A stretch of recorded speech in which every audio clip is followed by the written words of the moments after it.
2024년, 2025년 사이 미분양 아파트가 6만 호를 훌쩍 넘었고 일부 단지는 분양가보다 수억씩 떨어진 급매물이 쌓여 있습니다.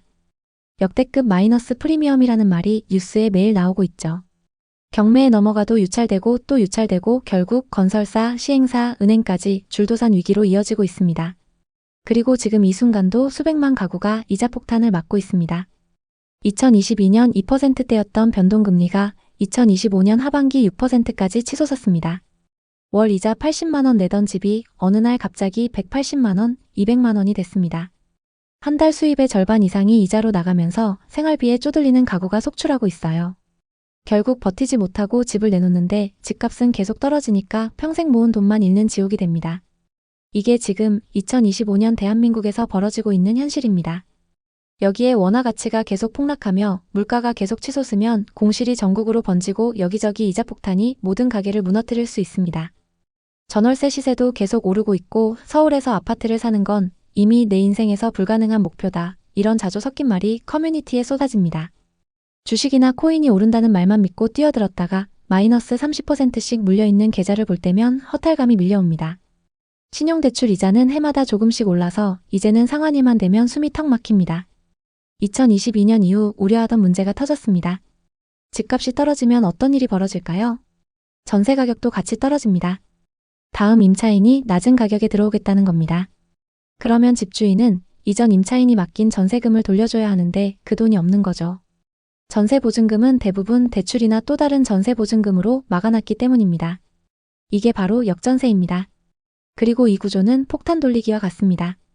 다음 사람의 돈으로 이전 사람에게 갚아야 굴러가는 구조이죠. 다음 임차인이 낮은 보증금으로 들어온다면 이 구조는 순식간에 무너집니다. 빌라왕과 건축왕 사건이 뉴스에 도배된 게 우연일까요? 아닙니다. 터질 게 터졌을 뿐입니다. 이제 그 공포는 빌라 수준을 넘어 아파트 시장으로 빠르게 번지고 있습니다.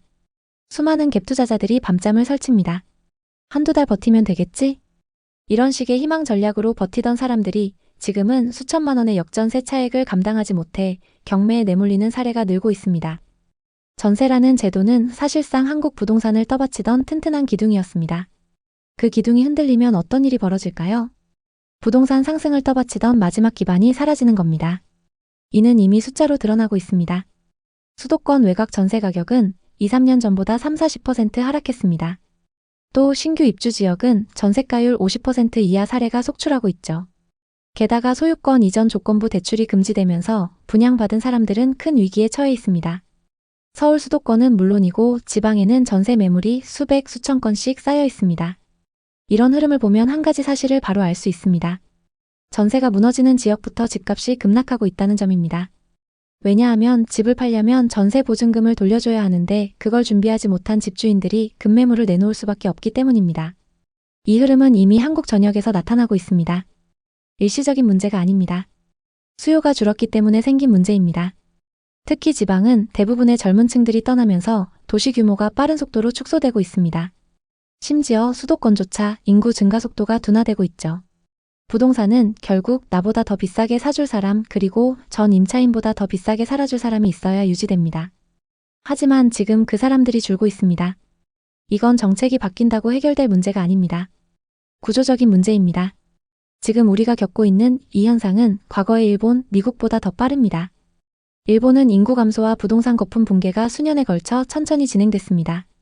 미국은 금융위기 이후 집값이 폭락하면서 거리에 나앉은 사람들이 늘었죠. 또 현재 주요 지역의 월세는 부르는 게 값일 정도로 올랐습니다. 현재 한국은 인구 감소와 고령화 속도가 일본보다 빠르고 부동산 가격 상승은 더 가팔랐습니다. 게다가 전세 수요가 줄어들면서 월세 상승 속도도 엄청나죠. 전문가들은 이렇게 말합니다. 한국은 과거의 위기를 맞았던 나라들보다 더 짧은 시간 안에 같은 문제를 맞을 수 있다. 실제로 많은 사람들이 점점 더 버티기 힘들어하고 있는데요. 종현 씨는 몇 년 전 평택의 신축 분양 아파트를 계약했습니다. 그때 평택은 제2의 동탄이라 불리며 삼성전자와 신도시 개발 호재가 쏟아지던 곳이었죠.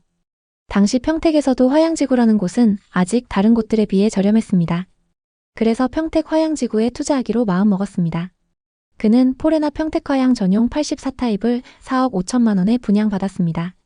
계약금만 내고 중도금은 대출로 그리고 잔금때가 되면 전세를 주면 된다고 생각했습니다. 평택 고덕신도시나 지제역의 집값이 폭등하는 걸 보면서 곧 화양지구도 그렇게 오를 거라고 믿었습니다. 그런데 2025년 11월 입주인 이 아파트는 지금 분양가보다 5천만 원가량 낮게 매물로 나오고 있습니다. 주변에 새 아파트 공급이 넘치고 대출 규제로 매수자가 사라진 탓이죠. 결국 종현 씨는 계약금을 포기하고 내놓기로 결심했습니다. 하지만 5천만 원 싸게 11개 부동산에 내놨는데도 연락조차 오지 않고 있습니다. 이 아파트 대체 얼마나 더 싸게 내놔야 팔릴 수 있을까요? 종현 씨는 신축 아파트는 무조건 오른다는 믿음 때문에 입지와 공급량을 제대로 분석하지 않았다고 후회하고 있습니다. 자, 이분은 왜 이렇게 됐을까요? 원인을 분석해보면 첫째는 공급 과잉입니다. 화양지구처럼 개발 붐이 일던 지역은 2021년, 2022년 땅값이 폭등하면서 건설사들이 영끌로 땅을 사서 분양가를 높였습니다. 결과적으로 시작부터 거품이 끼었죠. 둘째, 정부의 부동산 규제예요. 담보대출과 전세대출을 제한하니 영끌하던 매수세가 뚝 끊겼어요. 국토교통부 데이터로 2025년 11월 현재 수도권 아파트 거래량이 지난해 대비 60% 이상 줄었습니다. 서울은 78.2% 감소, 경기 64%, 인천 57%예요. 이 규제는 원래 고가 아파트 타깃이었는데 중위권까지 영향을 미쳐서 시장 전체가 소강 상태에 접어들었죠. 이해하기 힘든 부분인데 6억 대출이면 웬만한 수도권 아파트를 살 수 있음에도 매수가 끊겼다는 건 사람들이 더 큰 대출을 기대하며 영끌 모드로 살았다는 뜻입니다. 게다가 고금리로 대출 부담이 커지니 투자 심리가 얼어붙었습니다. 이런 원인들이 복합적으로 작용해서 새 아파트마저 마피가 붙는 상황입니다. 평택뿐만 아니라 서울과 경기도 다른 지역들의 상황도 비슷한데요. 또 다른 투자자 최민지 씨는 동탄 신도시의 오피스텔을 분양받았습니다. 2026년 입주 예정인 이 오피스텔은 동탄역 주변 개발과 지하철 개통 호재로 기대가 컸죠. 민지 씨는 전용 84타입을 9억 9천만 원에 분양받았습니다. 새 집이라 프리미엄이 최소 2억은 붙을 거야 이렇게 생각했다고 합니다. 그런데 지금 거래 가격은 마이너스 프리미엄 1억 3천만 원으로 떨어졌습니다. 분양가보다 수천만 원에서 1억씩 낮은 마피 매물이 많이 쌓여 있죠. 그럼에도 거래조차 안 되고 있습니다. 최민지 씨는 개발 호재만 믿었는데 오피스텔을 계약한 게 실수였다고 하소연했습니다. 주변 입주 물량이 꽤 많고 요즘 오피스텔 거래가 잘 안 되고 있기 때문에 좀처럼 상승 기미가 안 보입니다. 여기서 잠깐 이 사례의 원인을 더 깊게 파헤쳐보죠. 동탄은 경기 남부의 핵심지라 입지가 좋은 편인데 공급이 폭발적으로 늘었습니다. 게다가 요즘 아파트도 많이 내려왔기 때문에 오피스텔은 사실상 거래가 거의 없는 상황입니다. 또 최근 전세대출과 담보대출이 모두 막히면서 수요가 급감했습니다. 동탄역 주변 아파트를 제외하고는 제자리 걸음일 것으로 보입니다. 또 정부 규제도 만만치 않습니다. 대출 규제에 세금 규제 카드까지 꺼내든다면 빠른 회복이 어려울 수 있습니다. 또 다른 사례를 살펴보겠습니다. 이영민 씨는 경기도 수원 연무동의 서광교 한라비발디를 선택했습니다. 2027년 2월 입주 예정이고 수원의 여러 호재를 기대하며 분양받았죠. 전용 84타입의 분양가는 7억 2천만 원이었어요. 그런데 2025년 11월 현재 거래가가 6억 9천만 원으로 떨어졌습니다. 분양가 대비 3천만 원 마피죠. 심지어 15층 고층 매물도 이 가격에 나오고 있는데요. 이영민 씨는 새 아파트라 안전할 줄 알았는데 외곽 입지를 과소평가한 실수라고 후회했어요. 이 단지는 285세대의 최고 28층인데 평당 분양가가 높긴 했지만 오를 거라고 생각했어요. 앞선 사례들을 통해 부동산 시장의 전반적인 분위기를 보자면 입지가 좋은 역세권 지역을 제외하고는 하락세가 뚜렷해요. 그만큼 지방과 수도권의 양극화가 심해지고 있다는 뜻이죠. 평택, 안성, 파주, 의정부, 양주, 광주 같은 곳들이 미분양이 많고 가격 하락이 심합니다. 예를 들어 평택은 미분양 소화가 빠르지만 공급 과잉으로 여전히 어렵죠. 삼성 호재가 있지만 물량이 너무 많습니다. 국토교통부 데이터를 보면 최근 평택의 거래량이 상반기 대비 60% 이상 줄었습니다. 이건 정부의 부동산 규제 시행 후 매수세가 급감한 영향인데요. 특히 외곽 지역은 물량이 쏟아진 점과 고분양가도 원인이 되고 있습니다. 게다가 인구 이동으로 지방과 외곽의 수요가 줄고 저성장 시대에 주택 수요 자체가 위축됐죠. 이런 곳들은 거래량이 계속 줄어들면 시세도 덩달아 급락할 수 있습니다. 서울의 상황도 살펴보겠습니다. 김수연 씨는 서울 은평구 응암역 인근에 은평 자이더스타를 분양받았습니다. 2026년 5월 입주 예정인 오피스텔로 희소 가치가 있어서 오를 거라고 믿었어요. 분양가가 전용 84타입 기준 10억 8천만 원이었는데 지금 10억 5천만 원의 매물이 나오고 있습니다. 서울의 역세권 단지 역시 마피로 나온 건데요. 신축이고 게다가 서울 역세권이라 당연히 안전하다고 믿었는데 큰 실수였다고 말하더라고요. 당연히 오를 거라는 분양 컨설턴트의 말을 믿고 투자했는데 지금은 분양가보다 싸게 나오고 있는 상황입니다. 서울 사례를 분석해보면 대출 규제가 중위권 부동산에 직격탄을 줬다는 걸 알 수 있습니다. 매수세가 끊기니 가격이 떨어질 수밖에 없는 상황이죠. 특히 고분양가 논란이 있던 곳일수록 하락폭이 더 큽니다. 부동산 시장 전체로 보면 중위권이 안 팔리면 상급지로 갈아타기 어려워집니다. 기존 집을 판 돈에 대출을 끼워서 상급지로 가려는 심리가 강한데 이게 막혔습니다. 대출 규제 외에 다른 원인으로는 2021년, 2022년 분양붐 때 건설사가 비싸게 땅을 사서 전반적으로 분양가가 높아진 점을 들 수 있습니다. 다만 서울은 공급 절벽으로 장기적으로는 상승 가능성이 높습니다. 또 다른 서울 사례로 강북구 미아동 하나포레나 미아를 살펴보겠습니다. 정희 씨는 이곳을 분양받아서 비슷한 실패를 겪었습니다.